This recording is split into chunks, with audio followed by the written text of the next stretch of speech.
Welcome to a new episode of the Superpowered Fancast. This is Darren.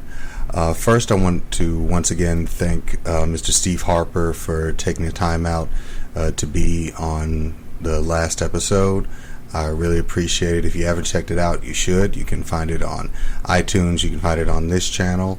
You can go to my website, superpoweredfancast.com, and find it there as well. It's definitely worth taking a listen to, worth watching, especially if you're if you were a fan of his show God Friended Me that he wrote for, as well as wanted to know about his work as a coach and as a writer.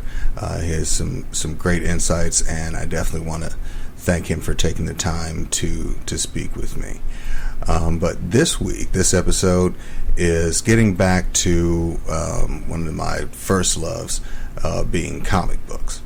Now, like many of you who follow the podcast or read the reviews on the website, I'm a huge fan of comic books, and I've loved them since I was a kid, and always looked forward to purchasing new books featuring my favorite characters.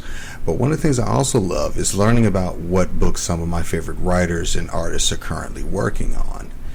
Now, with the current health situation gripping the world, the comic book industry has taken a pretty big hit recently, resulting in new books not being released and leaving many of the great stories that I've been enjoying in limbo, while I and many others wait for their inevitable and triumphant return.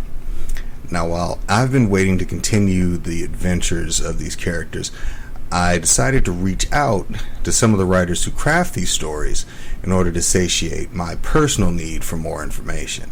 Now, I'm grateful that many of them responded with quotes about what I and other fans can look forward to when those stories return. So here are a few of the responses I received and for some of the stories that I enjoy, and we'll just go from there. Now, the first story I want to talk about is Bitterroot from Image Comics. Now, the Image Comics series is about the Sangnier family and their monster hunting adventures, and it's one of the most original and entertaining books currently available. Now, the story pits an African-American family against the forces of the supernatural during the Harlem Renaissance of the 1920s. Now, the last issue saw the family fighting to save one of their own from an infection, slowly transforming him as a new threat looms. Now, David F. Walker, who is the co-writer of the series, he told me, now as things were just starting to happen with COVID-19, we were getting ready to go to press on Bitterroot number 8. Number 9 was wrapping up production, and Chuck and I, just Chuck Brown, were finishing the script for number 10, which would be the end of the second story arc. Now, since that time, the pause button has been hit on many aspects of the comic industry, including printing and distribution. Now, none of this changes the content of issues number 8 and number 9. As a team, we have discussed the ending for number 10 and have come to the conclusion that it needs to be reworked. We're still committed to ending this arc in a way that is consistent with the story we've told so far, but at the same time, we want to leave the readers feeling a little more hopeful than what we were originally working towards. Now, to put it in broader terms, we need to make the end of number 10 less like Empire Strikes Back without making it more like Return of the Jedi. So, definitely shots fired on that one. Now, I'm looking forward to the next issue, which is Bitterroot number 8, and it's going to be released from Image Comics on June 10th. Now, the next story I want to talk about is Aquaman from DC Comics. Now, DC Comics' King of Atlantis has been navigating some rough seas lately in this series, and the cliffhanger that issue number 58 left me with continues to fuel speculation of what will happen to Arthur when the series returns.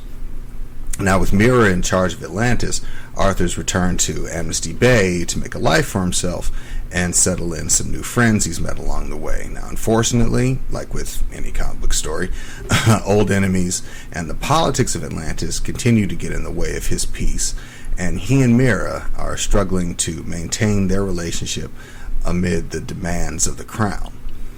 Now, when Black Manta levels an assault on Amnesty, and this was during the Year of the Villain story arc, when he levels his assault on Amnesty with a new weapon, a pregnant Mira comes to the aid of her ex-husband, putting herself and their unborn child in jeopardy. In order to save Arthur, Mira pushes her powers to their limits and ends up in a coma.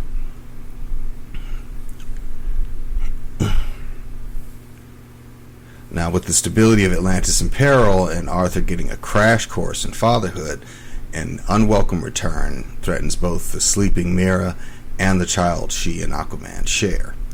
Now, with a story this engaging and brilliantly paced, I reached out to writer Sue DeConnick to ask her what readers can expect when the series returns, and she responded by telling me, as for what readers can expect, nothing short of conspiracies brought to light, new relationships, old relationships taking new forms, bad blood in the water, new blood in the water, a surprise wedding or two, betrayals, and hints of sweeping changes to come.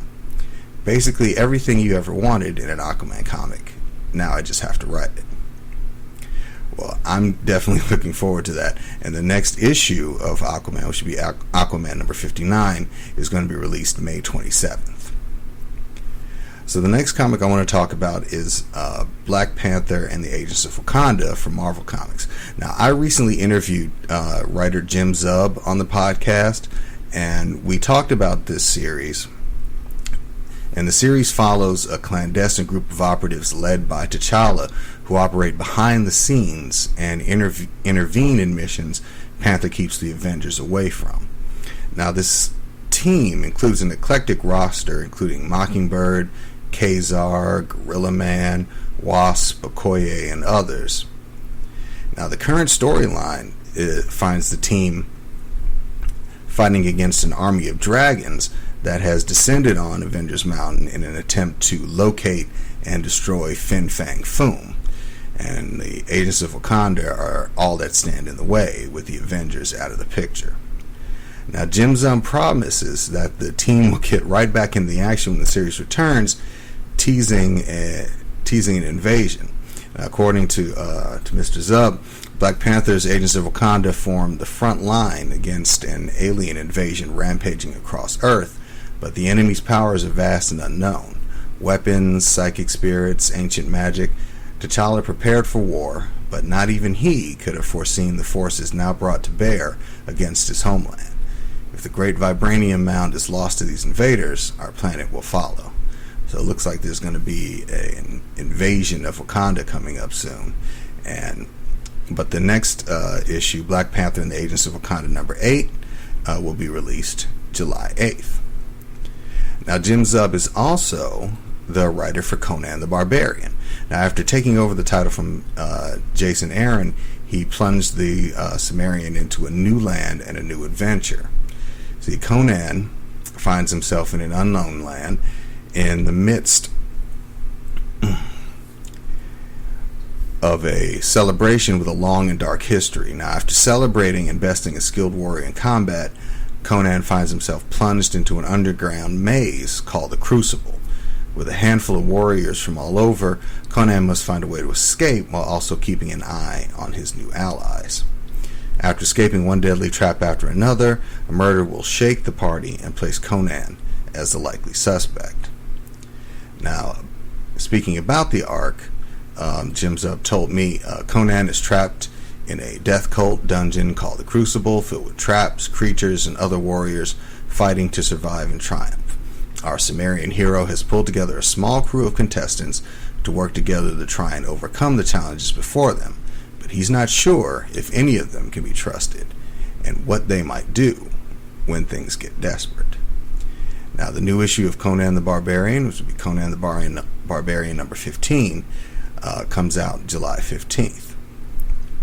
So those are just a few of the comics that I look forward to reading when they return.